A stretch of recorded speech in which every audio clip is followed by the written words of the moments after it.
Hello, my friends. We are going to make a super fun artwork today using line and getting to use a paintbrush a little bit too.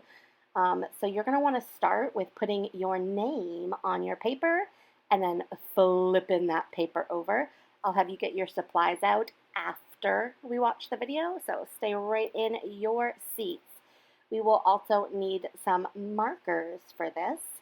I just got a few of the colors that I like. You don't need more than one color. See if you can see which color. I had two of. I'm just using the markers that were right up at my desk. So our target is that you can use a variety of different lines. So variety might not be a word you've heard before. Variety is using lots of different colors, shapes, and patterns to make your artwork exciting and unique. So I am going to not just make one type of line, but make a bunch of types of lines going from one side of my paper to the other. I started with just a nice, simple straight line. You might think that that's an easy line, but it can be pretty hard to keep a straight line straight.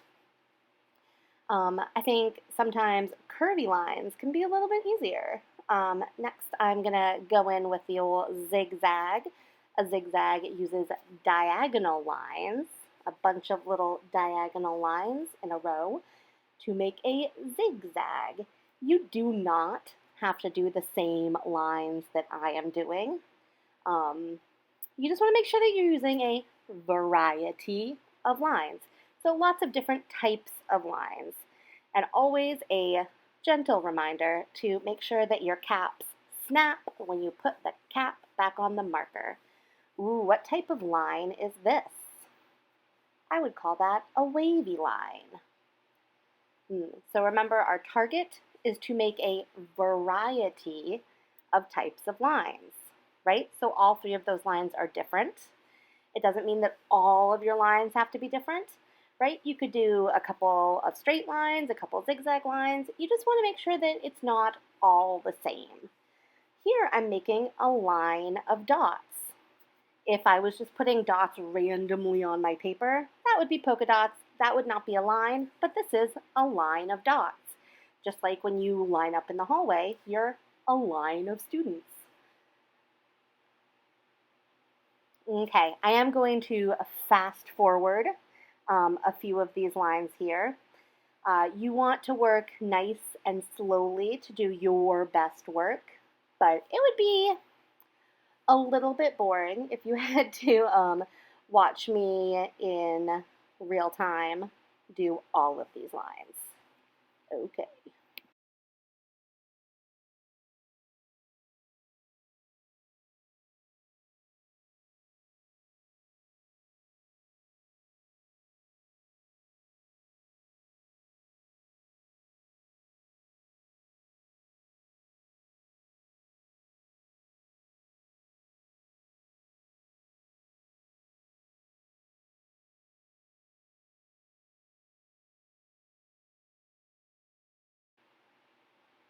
So remember, that was me fast forwarded. It was about 4 times as fast as real life. So when you have filled your paper with all different types of lines, double check that your name is on the back. Super duper. Please and thank you. Next, we are going to use a paintbrush and some water on our markers to make them look extra interesting. When you go up to my sink, you are going to fill your container of water less than halfway. You don't need a ton of water for this. You just are going to have to get your brush wet like a couple times. When I get my brush wet, I dip it in the water and I wipe it on the lip of the cup. Do not tap your brush on the cup. Do not tap your brush on the cup. It makes noise and it sprays water everywhere. It's super yucky. We don't like it. Okay, so my paintbrush is like a ballerina. How does a ballerina dance? She dances on her tippy toes, right? So think about the tip of your brush, the very end of the brush where all those nice soft bristles are. That is the only part of the brush that you want to touch the paper. So I'm going super, super gentle. I'm not pushing down at all on my brush. It's not like a crayon. or a pencil, right? The You're not going to get a better line if you press down harder. With a crayon, if I press down harder, the crayon shows up better. With a paintbrush, it does not work that way. So here, all I'm doing is I am going over my lines exactly as how I made them, right? So I'm not going to just like make a big brush mark across it, right? If it's a wavy line, I'm going in a wavy line with my brush so that my artwork looks nice. Remember, just the tip of the brush is touching the paper. Just the tip of the brush. When your brush gets thirsty, right? Just like if a ballerina dances for a really long time, she's going to get thirsty. You need to take your brush back to that water, give it a drink of water, and then it's ready to keep painting. When you are done, you've gone over all of your amazing lines, and you are all finished up. Your brush will go right back where you got it from. The brushes don't get super dirty when we do this because you're not really using any paint. All the color is already on the paper. You're going to dump your water into the sink and you're going to put your cup back where it came from. Please do not stack the cups.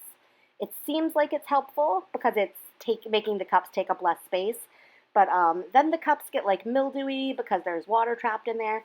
Do not stack, do not stack your cups. Don't, please. Thank you.